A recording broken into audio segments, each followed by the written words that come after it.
सूर्या के हत्यारे तक कैसे पहुंची पुलिस, कैसे हुआ आरोपी असद का एनकाउंटर, पूरी डिटेल आपको देंगे। लेकिन उससे पहले पेरिस से आ रही कुछ हैरान करने वाली तस्वीरें आपके सामने रख देते हैं।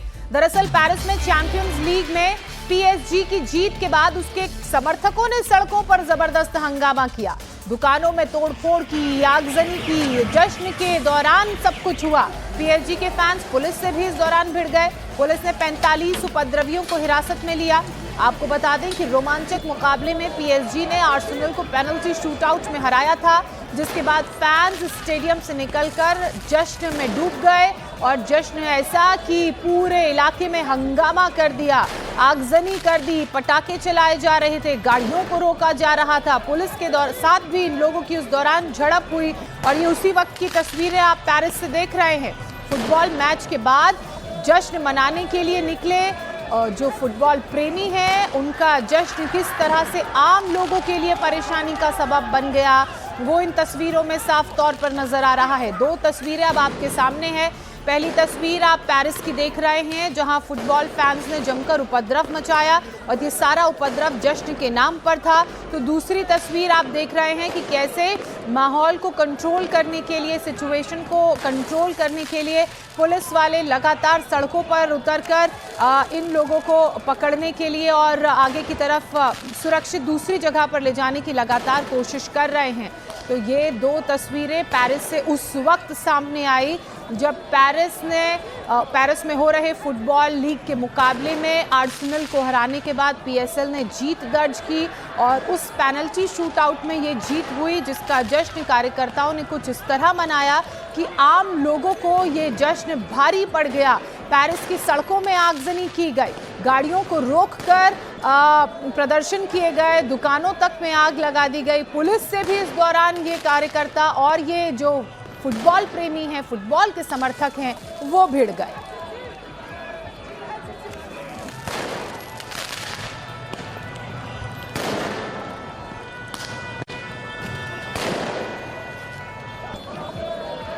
तो 45 उपद्रवियों को पुलिस ने इस वक्त हिरासत में लिया है।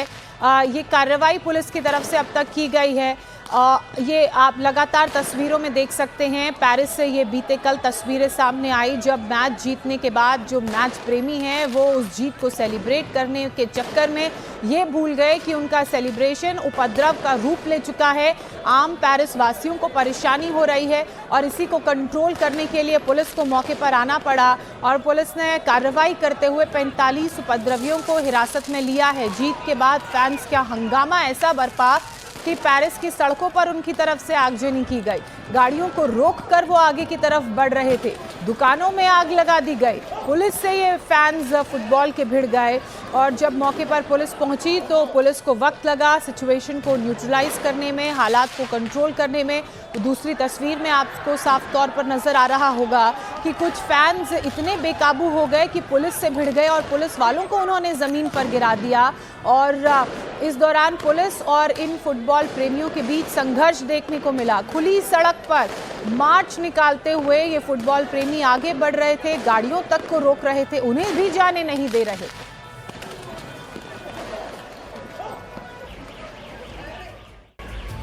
और आज सुबह की सबसे बड़ी खबर, गाजियाबाद के खोड़ा में सूर्या चौहान मर्डर केस में पुलिस का बड़ा एक्शन हुआ है। मुख्य आरोपी असद पुलिस एनकाउंटर में ढेर हो गया है। पुलिस ने असद पर 50,000 का इनाम रखा था। पुलिस के मुताबिक कल रात असद अपने दोस्त के पास पैसे लेने पहुंचा था। सूचना मिलने पर पुलिस ने उसे गाजियाबाद के वसुंधरा इलाके में घेर लिया। सरेंडर करने को कहा गया उसे, लेकिन उसने पुलिस पर फायरिंग कर दी। जवाबी कार्रवाई में असद को गोली लगी और उसे अस्पताल ले जाएगा, जहां इलाज के दौरान उसकी मौत हो गई। एनकाउंटर में पुलिस का एक कांस्टेबल भी घायल हुआ है। दोनों तरफ से करीब 10 राउंड फायरिंग हुई है। पुरानी रंजिश को लेकर हुए विवाद में बकरी ईद के दिन असद ने सूर्या पर चाकू से हमला किया था।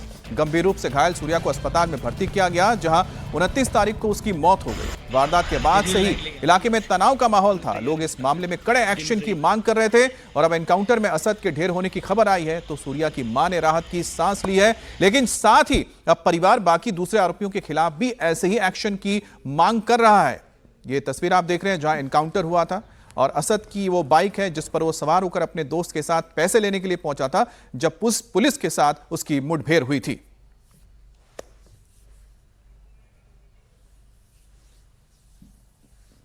खोड़ा क्षेत्र के अंतर्गत 28 तारीख को एक दुखद घटना हुई थी जिसमें असद नामक युवक के द्वारा सूर्या चौहान को चाकू मार दिया गया था और जिसमें इलाज के दौरान सूर्या चौहान की मृत्यु हो गई थी।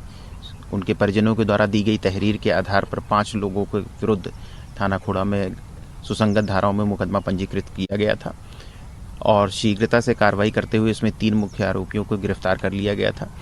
असद जो इस घटनाक्रम का मुख्य आरोपी था वो फरार था और उसके ऊपर पुलिस टीम के द्वारा 50,000 रुपये पुरस्कार की घोषणा की गई थी। आज पुलिस टीम को यह सूचना प्राप्त हुई थी कि असद अपने कुछ साथियों से मिलने थाना खोड़ा क्षेत्र के अंतर्गत आने वाला है और वहां से उनसे कुछ पैसे लेकर के वो भागने की फिराक में था। इस सूचना के आधार पर एसीपी इंदिरापुरम के नेतृत्व में थाना खोड़ा और थाना इंदिरापुरम की पूरी टीम इस पूरे क्षेत्र में कॉम्बिंग कर रही थी और बैरियर लगाकर चेकिंग कर रही थी। इसी क्रम में असद और उसका एक साथी बाइक से यहाँ पर आते हुए दिखाई देते हैं। पुलिस टीम के द्वारा उनको रोकने का प्रयास किया जाता है और उनको चेतावनी दी जाती है, लेकिन वो रुकने के बजाय पुलिस टीम पर फायरिंग कर देते हैं। जवाबी फायरिंग में पुलिस द्वारा भी आत्मरक्षार्थ फायरिंग की जाती है जिसमें असद को गोली लगती है। तत्काल असद को इलाज के लिए हॉस्पिटल भिजवाया जाता है। इस पूरे घटनाक्रम में एक्सचेंज ऑफ फायर में हमारे एक कांस्टेबल भी घायल होता है जिसको अस्पताल पहुंचाया गया है। असद का जो दूसरा साथी था वो मौके का फायदा उठाकर भागने में कामयाब होता है। पुलिस को आपने सुना। पुलिस का यह भी कहना है कि असद गाजियाबाद से भागने की फिराक में था, लगातार कोशिश कर रहा था, लेकिन पुलिस ने उसे ट्रेस किया और आगे भी करती रही। शनिवार की रात पुलिस को असद की पुख्ता लोकेशन के बारे में पता चला, जिसके बाद पुलिस ने घेराबंदी करके उसे गिरफ्तार करने की कोशिश की, लेकिन असद ने पुलिस पर ही फायरिंग शुरू कर दी, जिसके बाद जवाबी फायरिंग में असद को गोली लगी।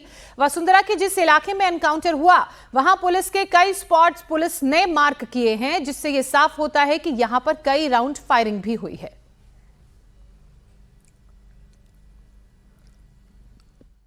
सूर्या हत्याकांड का मुख्य आरोपी असद पुलिस इनकाउंटर में ढेर हो गया। मैं इस वक्त गाजियाबाद के वसुंधरा में उसी स्पॉट पर मौजूद हूं जहां पर पुलिस की गोली से जो इनकाउंटर हुआ असद का और वो यहाँ पर गिरा था। उसके बाद असद को यहाँ से अस्पताल ले जाया गया और डॉक्टरों ने उसे मृत घोषित कर दिया। ये 4 सर्किल आप यहाँ देखेंगे जो पुलिस के द्वारा बनाए गए हैं।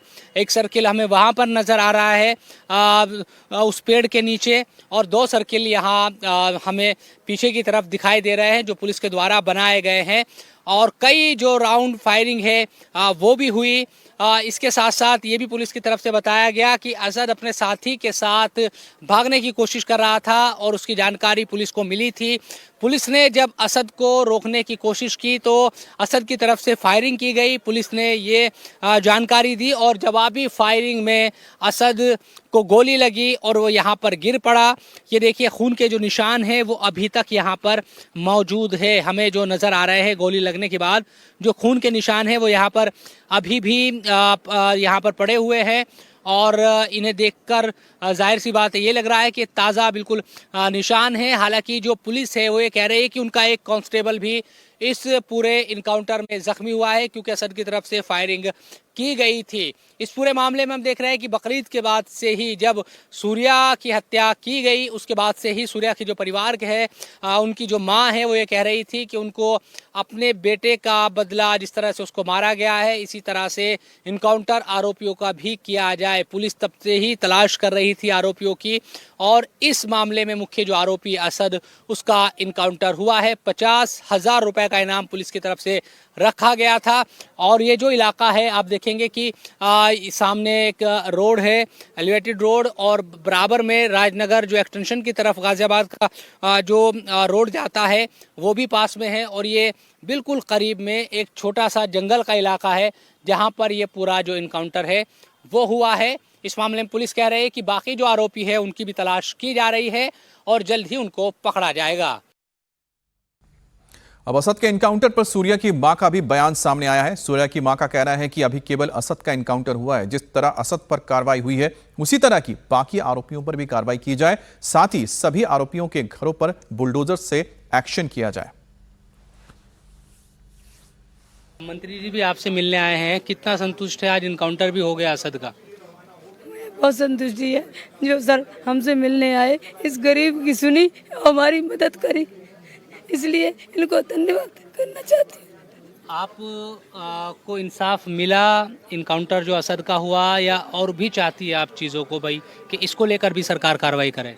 हाँ, अभी एक ही एक ही एनकाउंटर हुआ है, अभी 6 बाकी हैं और 6 के घर पे बिल्डोरे चलना चाहिए, चाहे यहाँ पे हो चाहे गांव में हो, तभी इंसाफ पूरा होगा। और पुलिस और बाबा से मेरी तरफ से धन्यवाद। अच्छा, बस मैं बात भी नहीं करना चाहूँगा ज़्यादा, जाहिर सी बात है। अच्छा, मुख्यमंत्री जी ने बुलाया भी है आप लोगों को, आप जाएंगी वहाँ पर मिलने के लिए? जाएंगे जाएंगे। जाएंगे। मंत्री भी यहाँ मिलने के लिए आए हैं। सुनील जी, क्या भरोसा आप दिला रहे हैं? माता जी से भी आपने मुलाकात की। मैं यही कहूँगा कि उत्तर प्रदेश में कानून का राज है, कानून अपना काम करेगा। कानून ने अपना काम किया है, किसी भी अपराधी को बिल्कुल बख्शा नहीं जाएगा। एक चीज ये कि असद का तो इनकाउंटर हो गया, परिवार के लोग कह रहे हैं कि दूसरे लोगों के खिलाफ भी कार्रवाई। मैंने कहा कि सबके खिलाफ कार्रवाई होगी, सबको सख्त से सख्त सजा मिलेगी।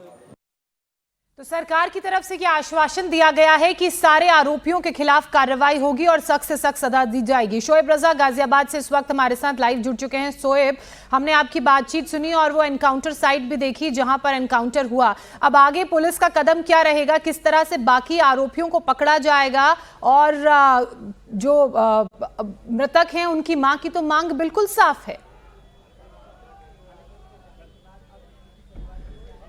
बिल्कुल, देखिए, कुछ आरोपियों की पहले गिरफ्तारी हो चुकी है, असद का एनकाउंटर हो चुका है और आज क्योंकि मंत्री भी मुलाकात करने के लिए आए थे कुछ देर पहले सूर्या की मां से, तो माता जी तो यही कह रही है कि उन्हें सबका एनकाउंटर चाहिए और जो आरोपी जितने भी हैं उनके घरों पर बुलडोज़र चलाया जाए।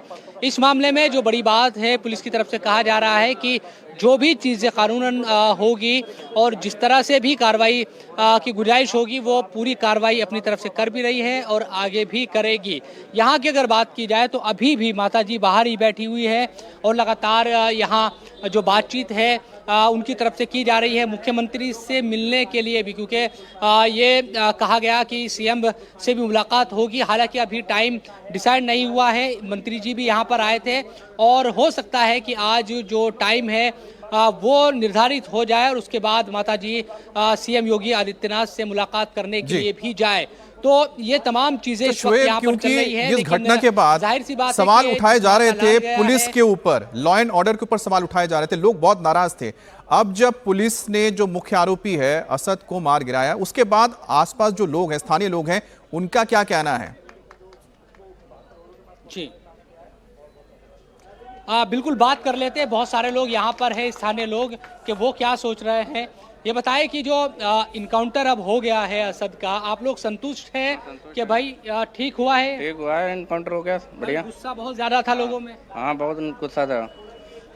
जैसे कि असद ने बकरा ईद के दिन हमारे भाई सूर्य को बुला के मारा था, उसी तरीके से उसके एनकाउंटर की मांग पुलिस प्रशासन से की जा रही थी। तो पुलिस प्रशासन ने भी उसको ही उसी के घर में बुला के उसको एनकाउंटर किया गया।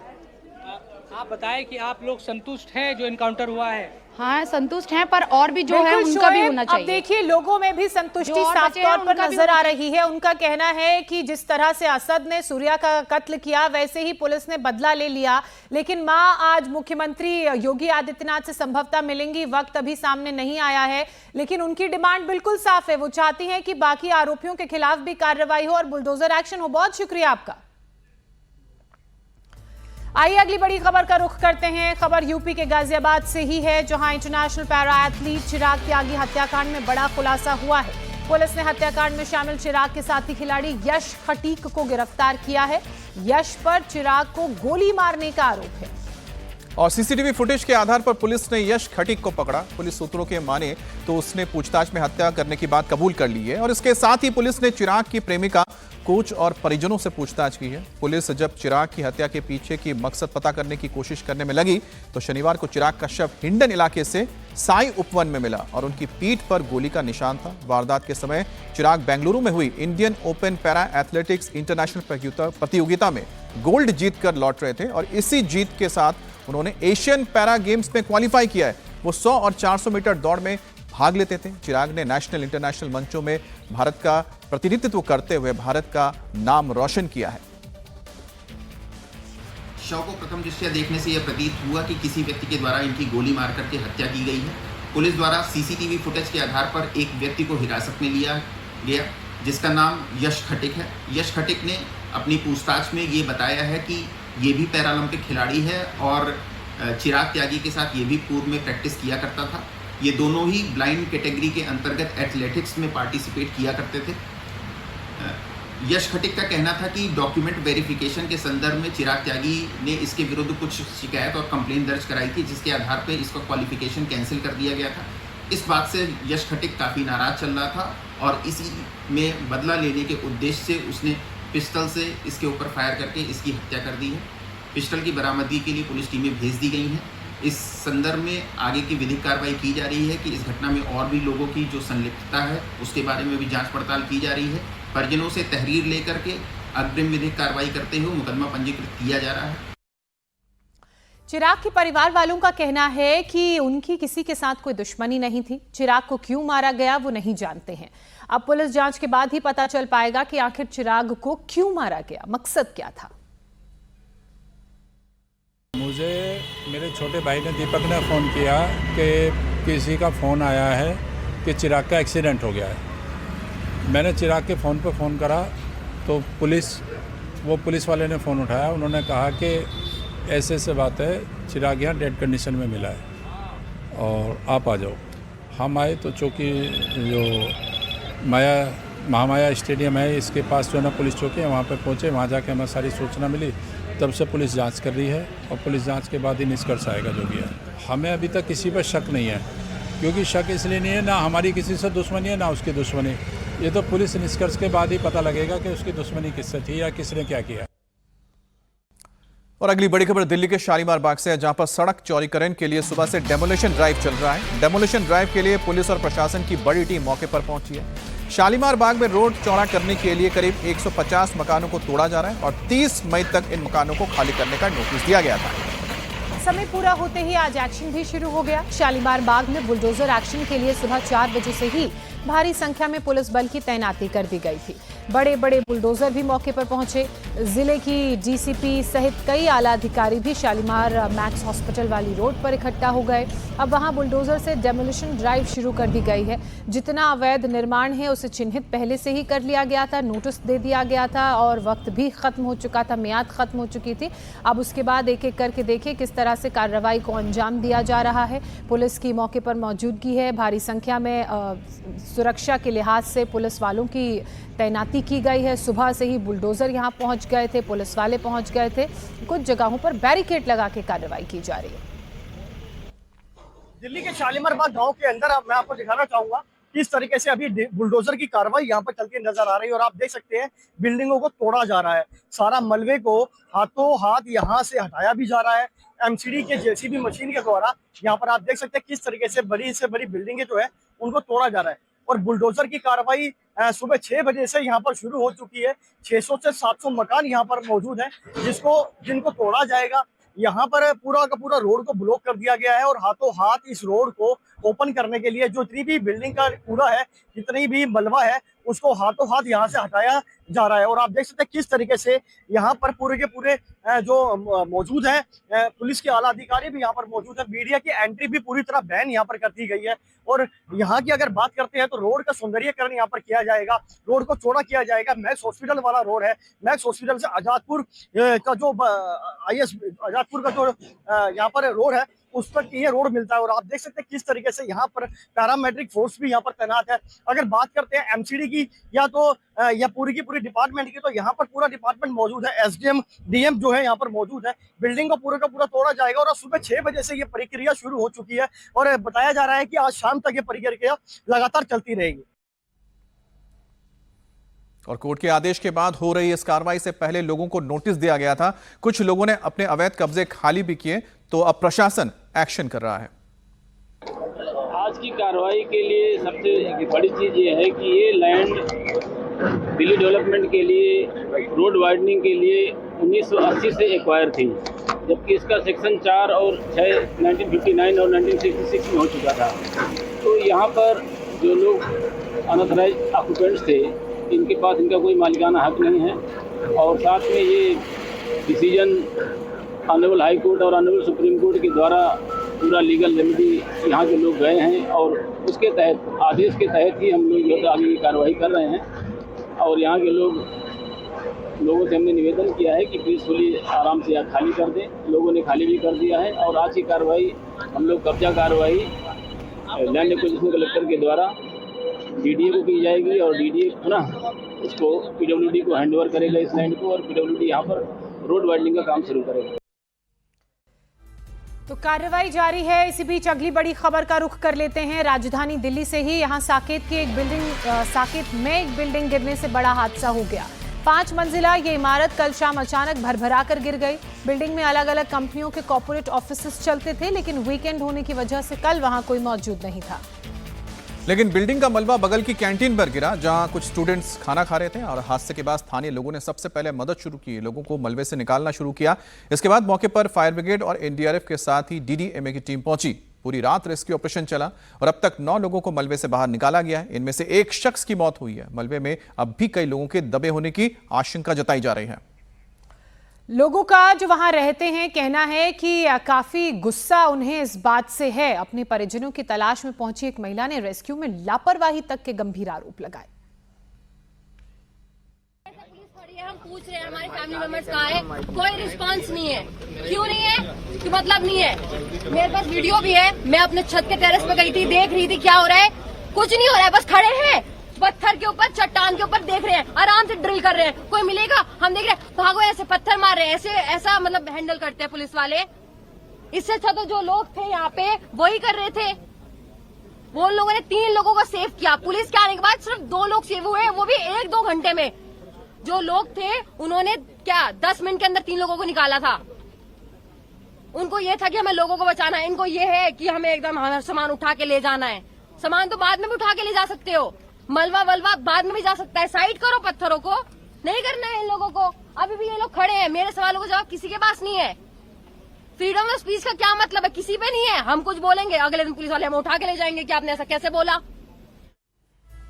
और दिल्ली पुलिस की स्पेशल सेल ने एक बड़े टेरर मॉड्यूल का खुलासा करते हुए 9 संदिग्ध आतंकियों को गिरफ्तार किया है। एजेंसियों के मुताबिक इन आरोपियों के तार पाकिस्तान की खुफिया एजेंसी आईएसआई और मुंबई के अंडरवर्ल्ड से जुड़े पाए गए हैं और नापाक मंसूबे वाले आतंकियों के ये ग्रुप दिल्ली, मुंबई समेत देश के कई प्रमुख शहरों में आतंकी हमले की साजिश कर रहे थे। पुलिस ने इन संदिग्ध आतंकियों के पास से भारी मात्रा में हथियार भी बरामद किया है। साथ ही ये भी जानकारी मिली है कि गिरफ्तार किए गए संदिग्ध आतंकियों के हैंडलर्स देश के बाहर से इन्हें गाइड कर रहे थे। ये सभी 9 संदिग्ध दिल्ली, मुंबई, पंजाब से हैं और कुछ विदेशी भी हैं। ये सभी गिरफ्तार संदिग्ध आतंकी पाकिस्तानी खुफिया एजेंसी आईएसआई के इशारे पर भारत में हमला करने की साजिश रच रहे थे, लेकिन ऐन वक्त पर सुरक्षा एजेंसियों ने इन्हें अपने शिकंजे में ले लिया। जांच के दौरान आरोपियों के पास से 4 हैंड ग्रेनेड बरामद हुए हैं, जिन्हें बाद में एनएसजी से सुरक्षित तरीके से डिफ्यूज किया गया। इसके अलावा पाकिस्तान ऑर्डिनेंस फैक्ट्री में बने 25 जिंदा कारतूस और 2 कॉपी की गई ग्लॉक पिस्टल भी बरामद की गई है। हथियारों की एक खेप ड्रोन के जरिए भारत भेजी गई थी, जो इन आतंकियों के पास से मिली, जिसमें से जो बॉम्ब्स हैं उन्हें एनएसजी ने डिफ्यूज कर दिया। महाराष्ट्र के पुणे में जहरीली शराब कांड के बाद एक्शन में आई महाराष्ट्र पुलिस और एक्साइज विभाग की टीम ने पुणे के करीब दौंड से सटे हुए हिस्से में नकली शराब बनाने की एक भट्टी पर बड़ी कार्रवाई की है। पुलिस और एक्साइज डिपार्टमेंट की इस कार्रवाई में अवैध शराब बनाने वाले पूरे प्लांट को बुलडोजर से जमींदोज कर दिया गया। पुणे ग्रामीण के सरता पवाड़ी परिसर में शराब बनाकर बड़े बड़े ड्रम में डंप किया जाता था। पुलिस ने बुलडोजर चलाकर इन अवैध शराब के अड्डों को ध्वस्त किया है। टीम को यहां से काफी संख्या में रॉ मटेरियल मिला है। पुणे के हट्सपर और पिंपरी चिंचवाड़ के डापोडी इलाके में जहरीली शराब पीने के बाद लोग बीमार पड़ गए थे और अब तक 15 लोगों की जान गई है, तो वहीं कई लोग अभी भी अस्पताल में भर्ती हैं, उनका इलाज किया जा रहा है। नकली शराब और उसके मैन्युफैक्चरिंग यूनिट्स रूरल महाराष्ट्र के अंदरूनी हिस्सों तक और उसके नसों तक बसे हुए हैं। महाराष्ट्र के पुणे ग्रामीण के सरतापवाड़ी इलाके में इस वक्त हमारी मौजूदगी है। ये आप देखिए, ये जो पूरी भट्टी थी, पूरे भट्टी को डिस्ट्रॉय किया गया है। एक्साइज डिपार्टमेंट की टीम यहाँ बुलडोजर के साथ पहुंची थी और उन्होंने इस खेप को पूरी तरीके से नष्ट कर दिया है। और इसी तरीके का एक्शन पुणे, पिंपरी चिंचवड़, नंदुरबार, परभनी, बीड़ और महाराष्ट्र के अनेक हिस्सों में अब शुरू किया गया है। महाराष्ट्र सरकार ने ये जो पूरी घटना हुई है पिंपरी चिंचवड़ में, उसके बाद ये बीड़ा उठाया कि अब नकली शराब की खेप को न तो रूरल महाराष्ट्र और न महाराष्ट्र के किसी भी हिस्से में अब पनपने दिया जाएगा। यही कारण है कि यहाँ पर अभी देखिए, ये जो लकड़ी के आपको जो वुडन प्लाइज दिख रहे हैं, ये यहाँ से इकट्ठा करके लाए गए हैं। इन्हें भट्टी में झोंकने के काम में लाया जाता है। वहीं ये जो पूरी भट्टी है, भट्टी की पाइप है, और इस पाइप से यहाँ पर पानी के रिसोर्सेज भी देखिए। यहाँ पर एक्साइज डिपार्टमेंट की टीम 2 घंटे पहले आकर तोड़क कार्रवाई करके गई है, और उसके बाद यहाँ जो आसपास के लोग हैं, यहाँ से अपना आराम से पानी भर के, यहाँ जो एक टुल्लू पंप या समरसेबल टाइप की बात हम जो कहते हैं, वो यहाँ पर लगा है। यहाँ पे पानी का पूरा रिसोर्स उन्हें मिल रहा है। जो खेती बाड़ी की ज़मीन है, वहाँ भी आसपास की ज़मीन पर खेती भी हो रही है। यानी कि नेक्सस की जब हम बात करते हैं, इस तरीके के शराब को बनाने वाले लोगों की बात करते हैं, तो अमूमन ये ग्रामीण हिस्सों के ही होते हैं। उन्हें इस मैन्युफैक्चरिंग यूनिट और प्लांट्स में काम पर रखा जाता है, वही इस पूरे यूनिट को संभालते हैं, और यहाँ पर शराब डिस्ट्रीब्यूशन का काम भी उन्हीं के लोगों द्वारा किया जाता है। छोटे छोटे हिस्सों में ये काम हो रहा है, अलग अलग ग्रुप्स इसके पीछे इन्वॉल्व हैं, और इस पूरी नशे की खेप को तोड़ने का काम अब महाराष्ट्र की एक्साइज डिपार्टमेंट, हर एक जिले की लोकल पुलिस, और जिस भी जगह पर इस तरह के प्लांट हैं, उन सभी को आइडेंटिफाई कर तुरंत उस पर एक्शन लिया जा रहा है। सबसे दिलचस्प बात यह है कि ये एक्शन पहले भी हो सकता था। जब इतनी बड़ी घटना हुई, उसके पहले ही अगर ये एक्शन ले लिया गया होता तो शायद ये घटना कभी होती ही नहीं, 15 लोगों की मौत कभी होती ही नहीं। लेकिन प्रशासन जागता है जब किसी की मौत हो जाए, उसके बाद जो है वो निलंबन की प्रक्रिया शुरू होती है, तबादले की प्रक्रिया शुरू होती है। और पिंपरी चिंचवड़ की घटना भी एक इसी प्रकार की रूपरेखा थी, जिसमें जब 15 लोगों की मौत हुई, उसके बाद प्रशासन जागा और अब उन्होंने ये एक्शन लेना शुरू किया है।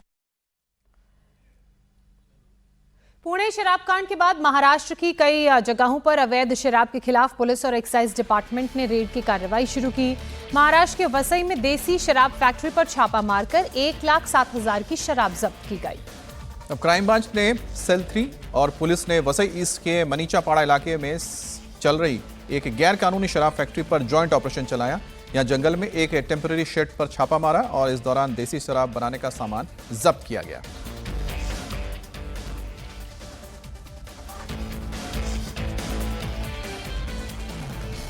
महाराष्ट्र के सातारा में भी नशे के कारोबार के खिलाफ अभियान चलाया जा रहा है, जिसके तहत कड़ाड़ पुलिस को बड़ी कामयाबी हाथ लगी है। पुलिस ने 95 ग्राम मेफेड्रोन ड्रग्स के साथ 3 आरोपियों को गिरफ्तार किया। पुलिस को सूचना मिली थी कि कुछ संदिग्ध वारुंजी फाटा इलाके में एमडी मेफेड्रोन की बिक्री के लिए जाने वाले हैं, और इसी के बाद पुलिस एक्शन में आई और इस कार्रवाई के दौरान आरोपियों के पास से करीब 2,87,000 रुपए मूल्य के लगभग 95.78 ग्राम ये प्रतिबंधित ड्रग्स बरामद की गई है।